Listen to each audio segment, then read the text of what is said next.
You're all excited about that. But we will start with the Lakers. There's a lot to discuss here. You got old LeBron. You've got JJ and ChatGPT. And Austin Reeves, All-Star. He has one thought about that. Before we dive in, LeBron, he's the first player in NBA history to play 23 seasons. He'll pass Robert Parrish for most games played in league history this season, for those of you that don't follow along. But he did say this week the end is sooner rather than later. He did sit out of day one. Lakers training camp, dealing with some nerve issue in the gluteal maximus area. And when he was asked about next year from our good friend Geeter, Chris McGee, at the end of Media Day, if we would see him back at Media Day next year. He's our leadoff hitter. He's great. He said maybe. So maybe we start there. What do you think LeBron wants for his ending? Is this the final year? Is it as poetic as it seems? 23 for 23? Give me some enthusiasm. Come on. Give me as much enthusiasm as he was cutting Kai Cenat's hair yesterday. Wait. I did not see that. When I first saw the headline, I thought they were talking about Bronny James because it's the same age group, but not Bron James. So no, I will say this: Bron is. Most great players are far more calculated than they ever let on, right? I look at there are even more NBA records that he's breaking this year, games played, seasons played, all of these things. He's got a good team. His championship, I would say I would put them in the 6th or 7th spot to win a championship, in my opinion, right? Across the entire league. That's where I would put them. So when I look at that, I'm like, I think they're in a good spot. Now, is LeBron going to do all of those things? He might. There's two sides. Either he's going to disappear quietly or he'll let us know. So if he's not letting us know, you should lean towards the side of he's going to disappear quietly. That's my opinion. One, Braun does nothing quietly because that might be the ultimate card flip. That might be the ultimate, like, kind of flip it on its head and catch everybody by surprise. That's the only thing I'm saying. He does surprise people now. He does surprise people. Well, I will say this. He's happy, which is the great thing.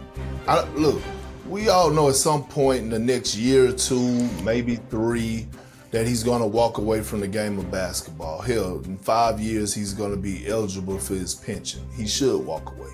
But this is what I will say. He's happy. And if you're the Lakers organization, the front office, ownership group, Laker fan base, you should also be happy that LeBron James is happy about this season. And he's happy because, one, JJ Redick has a year under his belt. He's on his way back with a hellified coaching staff. Nate McMillan, Scott Brooks, veterans on the bench that didn't coached at the highest level, won at the highest level, coached, future Hall of Famers, etc. On top of that, Luka is in shape, showed his commitment to it, and I believe that LeBron James is happy with the moves that the Lakers, Rob Pelinka, made this offseason. Go and get a Marcus Smart. I understand he played meaningless basketball last year with the Wizards, but he's still in his prime. A guy who 2-3 years is removed from winning Defensive Player of the Year, defensive pest, right? Something that you need at the wing position. Now you got DeAndre Ayton, right? If you could get DeAndre Ayton that we saw during that Phoenix Suns run, when he was bought in, playing with the right type of tenacity and mindset, which I believe he will, okay, now you're in great shape. In my opinion, the Lakers are the 3rd best team in the NBA. All 3 teams that I have that are top 3 are in the Western Conference. OKC, Houston, Lakers. Great depth. Jared Vanderbilt is finally coming back off, he's finally healthy coming into training camp. Remember, he had surgery on both of his ankles or both of his feet. That shit ain't easy to come back from. Austin Reeves, looking for him to have another breakout type season. Hell, he was a certified number 3 option last year. So, far as with me, I'm loving the Lakers right now. Do I have them picked to win it all? No, but I do have them top three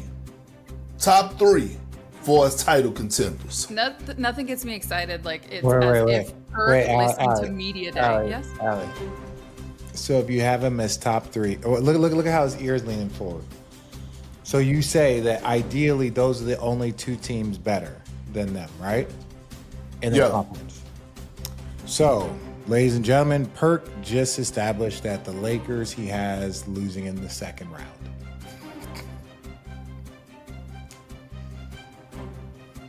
What was the joke? Just saying. What was the joke? They're the third best team in the NBA, and Perk has them losing in the second round. So that would essentially be though. I agree. That's what I'm saying. Because then you have the other 2 teams meeting in the conference finals. No, but I'm saying, is like you can talk about their. Yeah, where is the joke? I'm saying the joke is we're talking about them being the third best team. They're a second round team.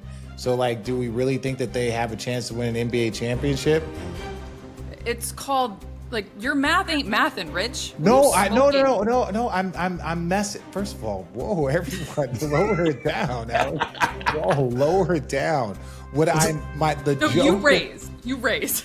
The joke that I'm trying to make is this: that the Lakers, he's saying the third best team. I think they're like the 5th or 6th best team. That's my opinion, right? 5th or 6th best team. They typically lose in the second round, right? If you're the third best team in the league, I don't see the Lakers going out in the second round, which I believe that's probably the max that their team can do unless they get really lucky. If they get Oklahoma City, if they get a Houston, even in my opinion, if they get a Denver in the first, second round, they're going to lose. That's what I'm saying. The Lakers are a lot further away than what I think we really want to try and give them credit for. That's just my opinion.